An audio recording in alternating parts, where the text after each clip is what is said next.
अब आते हैं हम रिफ्लेक्सिव प्रोनाउन की डेफिनेशन की तरफ कि रिफ्लेक्सिव प्रोनाउन क्या होते हैं इन सेंटेंस में.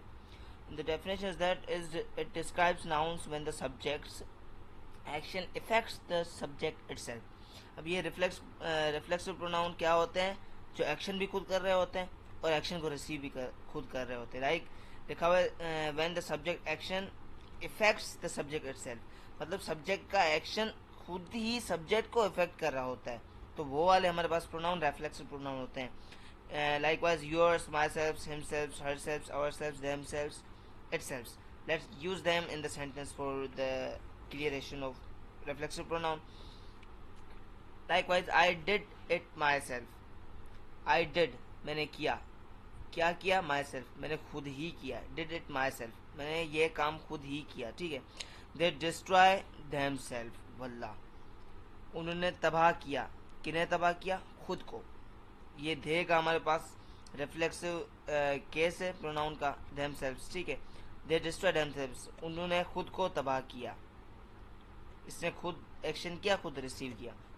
अब आता है reciprocal pronoun. The reciprocal pronoun are used when the subject act toward each other.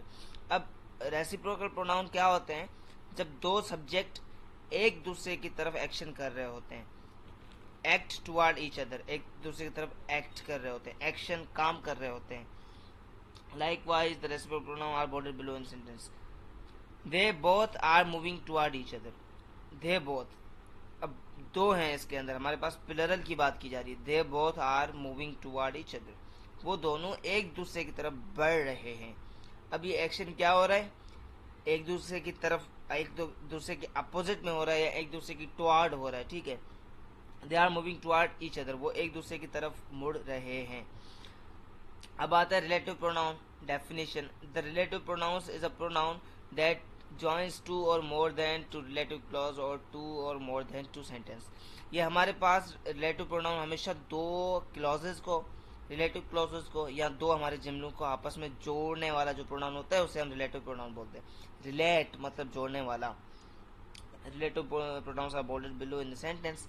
Likewise a man whom I meet yesterday is a nice person. अब यहाँ पे आता है अ मैन, ये हमारे पास एक क्लोज है, रिलेटिव क्लोज है. दूसरा हमारे पास सामने जो आ रहा है I meet yesterday is a nice person. अब ये हमारे पास दूसरा क्लोज है, ये दूसरा जुमला बोल सकते हैं. अब ये हमारे पास दो क्लोजेज आ गए या दो जुमले आ गए. अब इनको क्या जोड़ रहा है? हुम, दिस इज द प्रोनाउन. ये इन्हें जोड़ रहा है, इसलिए ये रिलेटिव प्रोनाउन है. A person whom I met yesterday is a nice person, वो बंदा जिसे मैं कल मिला था बहुत अच्छा बंदा था. ठीक है, अच्छा बंदा है. It is planning max succeed, ये दो जुमले, इनको दैट ने जोड़ा तो दैट हमारे पास रिलेटिव प्रोनाउन है. The boy is loving is my friend. The boy clauses है हमारे पास, क्लॉज है. लविंग इज माई फ्रेंड, वो लड़का जो हंस रहा है वो मेरा दोस्त है. whose which, it is a girl whose father is a doctor. The car which I like is red. ठीक है, ये सब हमारे पास प्रोनाउन है, रिलेटिव प्रोनाउंस जिन्होंने दो क्लॉज या दो सेंटेंस को आपस में जोड़ा. डेमोस्ट्रेटिव. ठीक है. Demonstrative is a pronoun that point out two things और एनीथिंग. अब डेमोस्ट्रेटिव हमारे पास वो प्रोनाउन है जो डायरेक्ट किसी चीज की तरफ पॉइंट आउट करते हैं, इशारा करते हैं, निशाना करते हैं. अब वो कैसे? This that those these non neither and such. अब इनको जुमले में इस्तेमाल करते हैं मजीद समझने के लिए. This is her pen. अब दिस ने क्या इशारा किया? पेन की तरफ डायरेक्ट इशारा किया हमें कि ये पेन. अब हम इशारा करते हैं ये पेन, वो पेन, तो इसने क्या इशारा किया? दिस इज हर पेन, ये पेन उसकी है.